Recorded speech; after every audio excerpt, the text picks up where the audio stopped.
the Vanderwind family here. This is Little Wagon Produce. I'm Breck. This is Amber.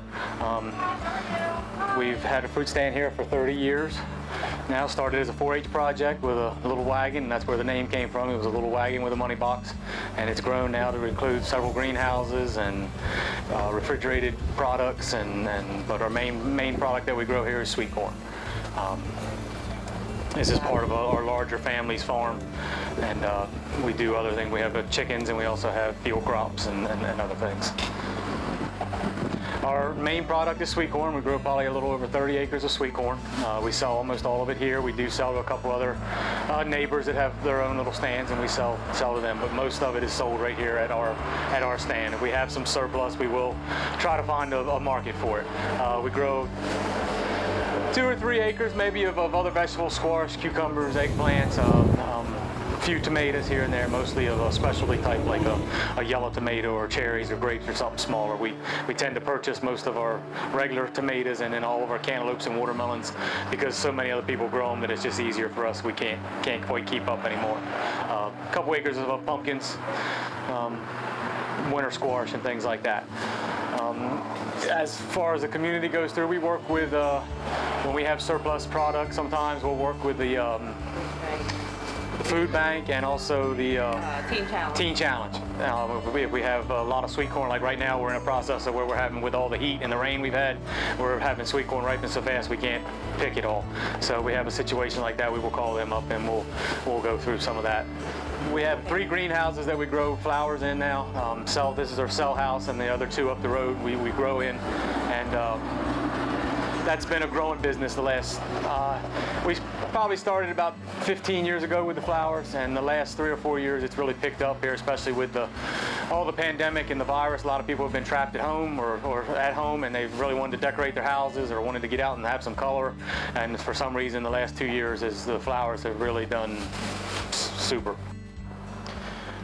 Our role in the community as a family farm is to try to educate people on what farmers are doing and how they're producing the crop, and to provide a safe local food source. I mean to have a lot of we are on a major beach highway, so a lot of our customers are from Baltimore and Washington, but we do have a lot of local people that come out from Bridgeville and Greenwood, and even from Milford, where we used to go to the farmers market, which we were no longer able to do.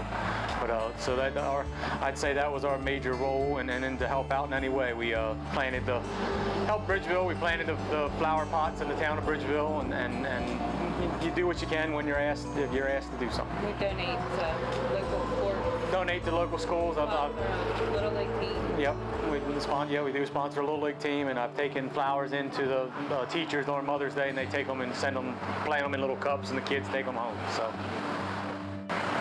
Well, the consumer, of course, as any business, your consumer is your most important asset. You're trying to supply what they need, but you also at the same time you want to be able to educate them and answer their questions. And we always try to tell where we're getting our produce from. Like if it's local, if it's ours, if it's coming from Maryland, if it's coming from Pennsylvania or Georgia with the peaches or wherever. We always try to let everybody know where we're getting our products from and where they're coming from and what we've done with them.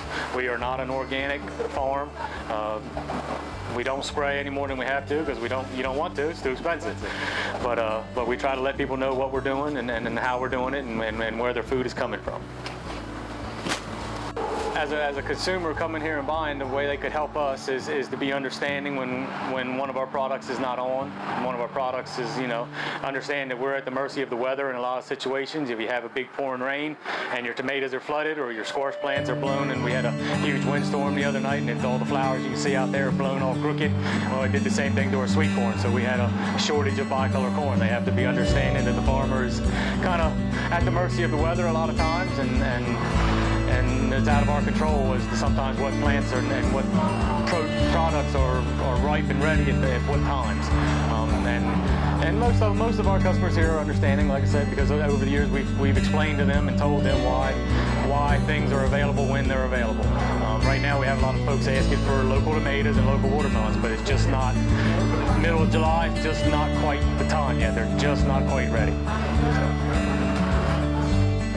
Someone who's interested in pursuing an ag career, just be prepared for some of the challenges that you're going to face. So as more and more people move into our area, you're going to have more and more neighbors around. I mean, it's already, I'm 48 and already in my 30 years of farming, it's changed quite a bit. You're going to have a lot more people, more neighbors. So just be aware of those challenges and be prepared to stay calm and relax with those situations. And again, like I said, explain to people. Try to tell people what you're doing, why you're doing it. If you're a large farm operation, tell them what you're growing, why you're spraying for it, and what you're spraying for.